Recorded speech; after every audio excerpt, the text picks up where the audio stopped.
আসসালামু আলাইকুম। সংবাদে আপনাদের সবাইকে স্বাগত জানাচ্ছি। আমি ফিরোজ তোহা। শুরুতেই আরবে কেবলস সংবাদ শিরোনাম।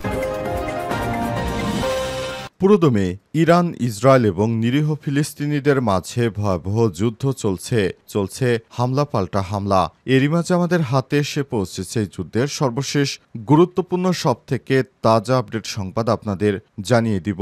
প্রথমেই জানাবো গাজায় জাতিগত নিধনের পরিকল্পনা ট্রাম্প এবং নেতানিয়াহুর। চলতি বছরের ফেব্রুয়ারি মাসের শুরুর দিকে গাজা দখলে নিয়ে অঞ্চলকে গাজা রিভেরায় পরিণত করার প্রস্তাব দিয়েছিলেন মার্কিন প্রেসিডেন্ট ডোনাল্ড ট্রাম্প। একই সঙ্গে ফিলিস্তিনিদের স্থায়ীভাবে অন্যত্র সরিয়ে যাওয়ার পরামর্শ দিয়েছিলেন তিনি। তবে এ নিয়ে বিশ্বব্যাপী নিন্দার ঝড় ওঠে।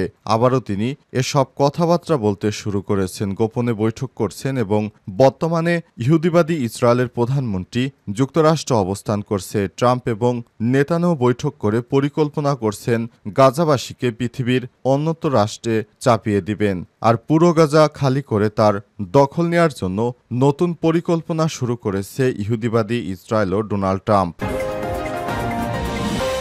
এরপর জানাবো ইরানের ক্ষেপণাস্ত্র সামরিক স্থাপনায় আঘাত হেনেছে, অবশেষে স্বীকার করল ইহুদিবাদী ইসরায়েল। নিজেদের সামরিক স্থাপনায় ইরানের ক্ষেপণাস্ত্র আঘাত হানার কথা স্বীকার করেছে দখলদার ইসরায়েলি বাহিনী। আজ এক ইসরায়েলি সেনাবাহিনীর কর্মকর্তা জানিয়েছে ইরানের কিছু কিছু ক্ষেপণাস্ত্র তাদের অবকাঠামো ক্ষতিগ্রস্ত করেছে।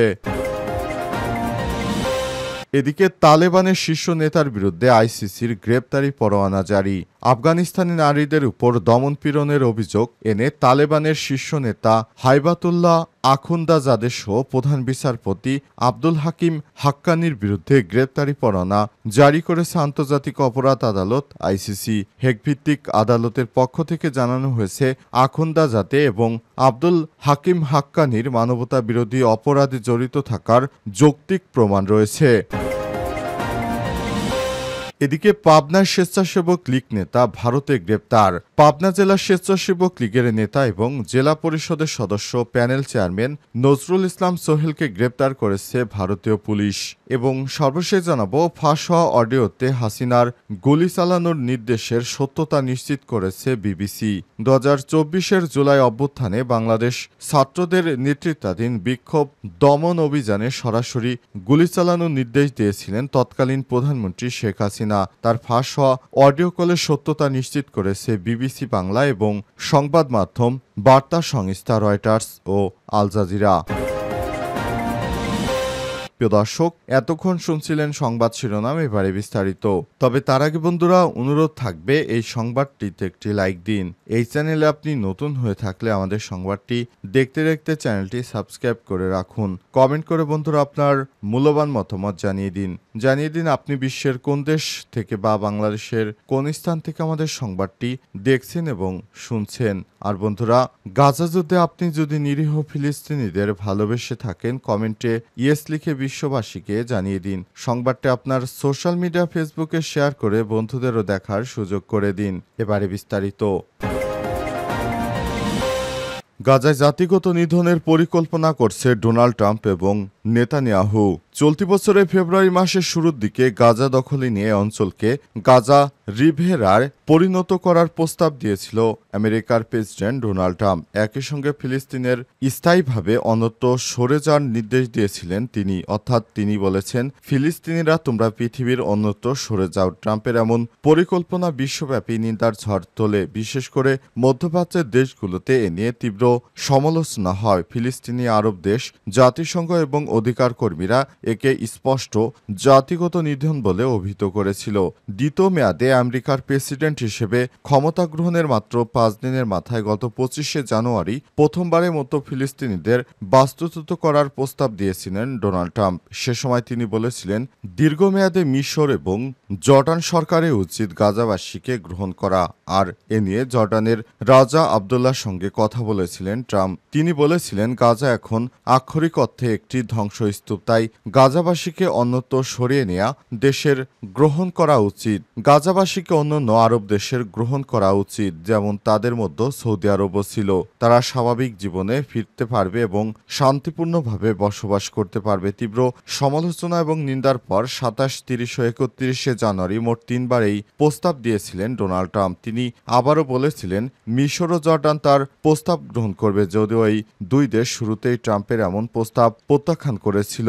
4 ফেব্রুয়ারি ওয়াশিংটনে ইসরায়েলের প্রধানমন্ত্রী বেঞ্জামিন নেতানিয়াহুর সঙ্গে বৈঠকের আগে আরও একবার গাজা থেকে ফিলিস্তিনিদের স্থায়ীভাবে বাস্তুচ্যুত করার প্রস্তাব দিয়েছিলেন ডোনাল্ড ট্রাম্প। সে সময় তিনি বলেছিলেন, মিত্রদেশ ইসরায়েলের আক্রমণে গাজা এখন বিধ্বস্ত, তাই ফিলিস্তিনিদের গাজা ছেড়ে অন্যত্র সরে যাওয়া ছাড়া আর কোনো উপায় নেই, কারণ বর্তমান গাজায় ভয়াবহ মানবিক বিপর্যয় সৃষ্টি হয়েছে এবং সেখানকার জনগণ হত্যার শিকার হচ্ছে এবং চরম খাদ্য সংকট দেখা দিয়েছে। ইরানের ক্ষেপণাস্ত্র সামরিক স্থাপনায় আঘাত হেনেছে, অবশেষে স্বীকার করল ইহুদিবাদী ইসরায়েল। নিজেদের সামরিক স্থাপনায় ইরানের ক্ষেপণাস্ত্র আঘাত হানার কথা স্বীকার করেছে দখলদার ইসরায়েলি বাহিনী। মঙ্গলবার 8 জুলাই এক ইসরায়েলি সেনাবাহিনীর কর্মকর্তা জানিয়েছে, ইরানের কিছু কিছু ক্ষেপণাস্ত্র তাদের অবকাঠামো ক্ষতিগ্রস্ত করেছে। নাম গোপন রাখা সত্ত্বে তিনি বার্তা সংস্থা রয়টার্সকে বলেছেন, ইরানের ক্ষেপণাস্ত্র খুব কমই আঘাত হেনেছে, আর যেসব সামরিক অবকাঠামোতে আঘাত হেনেছে সেগুলো সক্রিয় রয়েছে। তবে তিনি হামলার বিস্তারিত কোনো কিছু জানাননি। এছাড়াও কোন কোন সামরিক স্থাপনায় ক্ষেপণাস্ত্র পড়েছে সেগুলো তিনি বিস্তারিত কিছুই জানাননি। এর আগে রোববার ব্রিটিশ সংবাদ মাধ্যম দ্য টেলিগ্রাফে ওরেগন স্টেট বিশ্ববিদ্যালয় থেকে পাওয়া স্যাটেলাইটের ছবিতে জানা যায়, ইরানের ক্ষেপণাস্ত্র দখলদার ইসরায়েলের 5টি সামরিক স্থাপনায় আঘাত হেনেছে। গত 13 জুন রাতে ইরানে প্রথম হামলা চালায় ইহুদিবাদী ইসরায়েলের পরই দুই পক্ষের মধ্যে যুদ্ধ বাধে, যা 12 দিন স্থায়ী ছিল। ইসরায়েল এতদিন বলে আসছিল, ইরান শুধু বেসামরিকদের লক্ষ্য করে হামলা চালিয়েছে, এছাড়াও তারা বেসামরিকদের হতাহতের তথ্য দিয়েছিল। শুধু ইরানের হামলায় কত সেনা নিহত এবং আহত হয়েছে, সামরিকভাবে সেটা কতটা ক্ষতিগ্রস্ত হয়েছে সেগুলো কোনো তথ্যই প্রকাশ করেনি দখলদার ইসরায়েলি বাহিনী। তালেবানের শীর্ষ নেতার বিরুদ্ধে আইসিসির গ্রেপ্তারি পরোয়ানা জারি। আফগানিস্তানে নারীদের উপর দমনপীড়ন এর অভিযোগ তুলে তালেবানের শীর্ষ নেতা হাইবাতুল্লাহ আখুন্দা জাদেসহ প্রধান বিচারপতি আব্দুল হাকিম হাক্কানির বিরুদ্ধে গ্রেপ্তারি পরোয়ানা জারি করেছে আন্তর্জাতিক অপরাধ আদালত আইসিসি। হেগভিত্তিক এই আদালতের পক্ষ থেকে জানানো হয়েছে, আখুন্দজাদা এবং আব্দুল হাকিম হাক্কানির মানবতাবিরোধী অপরাধে জড়িত থাকার যৌক্তিক প্রমাণ রয়েছে। মঙ্গলবার বিবিসি জানিয়েছে, 2021 সালে আফগানিস্তানে ক্ষমতা গ্রহণের পর তালেবান সরকার নারীদের শিক্ষা, কাজ এবং চলাচলের উপর কঠোর বিধিনিষেধ আরোপ করে। এভাবে 12 বছরের বেশি বয়সী মেয়েদের বিশ্ববিদ্যালয়ে যাওয়া আসা নিষিদ্ধ করা হয় এবং অধিকাংশ পেশায় নারীদের নিয়োগ বন্ধ রাখা হয়। পুরুষ অভিভাবক ছাড়া নারীর দূরে ভ্রমণ নিষিদ্ধ করা হয় এবং নারীদের প্রকাশ্যে কথা বলাও নিষিদ্ধ করা হয়। আইসিসির এক বিবৃতিতে বলা হয়েছে, জনগণের উপর তালেবান কিছু নিয়মনীতি চাপিয়ে দিলেও তারা বিশেষভাবে নারী এবং কন্যা শিশুদের লিঙ্গ পরিচয়ের ভিত্তিকে টার্গেট করেছে এবং মৌলিক অধিকার ও স্বাধীনতা থেকে বঞ্চিত করেছে। জাতিসংঘ বিধিনিষেধ লিঙ্গভিত্তিক বর্ণবাদের শামিল বলে আখ্যায়িত করেছে। তবে তালেবান সরকার দাবি করে আসছে, তারা ইসলামী শরিয়া এবং আফগান সংস্কৃতির আলোকে নারীদের অধিকার রক্ষা করে চলেছে। অভিযুক্ত আখুন্দজাদা 2016 সাল থেকে তালেবানের সর্বোচ্চ নেতা হিসেবে দায়িত্ব পালন করে আসছেন। 2021 সালে যুক্তরাষ্ট্রের নেতৃত্বাধীন বাহিনী আফগান ত্যাগ করার পর তিনি ইসলামিক আমিরাতের নেতৃত্বে আসেন। অপর অভিযুক্ত হাকিম হাক্কানি তালেবানের প্রতিষ্ঠাতা মোহাম্মদ ওমরের ঘনিষ্ঠ ছিলেন এবং 2020 সালে যুক্তরাষ্ট্রের সঙ্গে আলোচনায় তালেবানের পক্ষে প্রতিনিধিত্ব করেছিলেন। ফাঁস হওয়া অডিওতে হাসিনার গুলি চালানোর নির্দেশের সত্যতা নিশ্চিত করেছে বিবিসি। 2024 সালে জুলাই অভ্যুত্থানে বাংলাদেশের ছাত্রদের নেতৃত্বাধীন বিক্ষোভ দমন অভিযানে সরাসরি গুলি চালানোর নির্দেশ দিয়েছিলেন তৎকালীন প্রধানমন্ত্রী শেখ হাসিনা। তার ফাঁস হওয়া অডিও কলের সত্যতা নিশ্চিত করেছে বিবিসি এবং বার্তা সংস্থা রয়টার্স। গত মার্চে অনলাইনে ফাঁস হওয়া ওই অডিওতে হাসিনাকে বলতে শোনা যায়, প্রয়োজনে প্রাণঘাতী অস্ত্র ব্যবহার করো, যেখানে পাবে গুলি করবে, যাকে যেখানে পাবে সেভাবেই তাকে গুলি করে হত্যা করো, এই নির্দেশ দিয়েছিল শেখ হাসিনা। গত বছরে বিক্ষোভে প্রায় 1400 জন নিহত হয়েছে বলে জানিয়েছে জাতিসংঘ। তবে বিবিসি ও ফরেনসিক প্রতিষ্ঠান টাইটান এয়ারশট কলটির প্রযুক্তিগত বিশ্লেষণ করে নিশ্চিত করেছে এটি কৃত্রিম নয়, বরং শেখ হাসিনার তৈরি কোনোভাবেই কাটাছেঁড়া বা পরিবর্তন করা হয়নি। হাসিনার কণ্ঠস্বরের সঙ্গে এটি পুরোপুরি মিল রয়েছে জানায় বাংলাদেশের পুলিশের অপরাধ তদন্ত বিভাগ সিআইডি।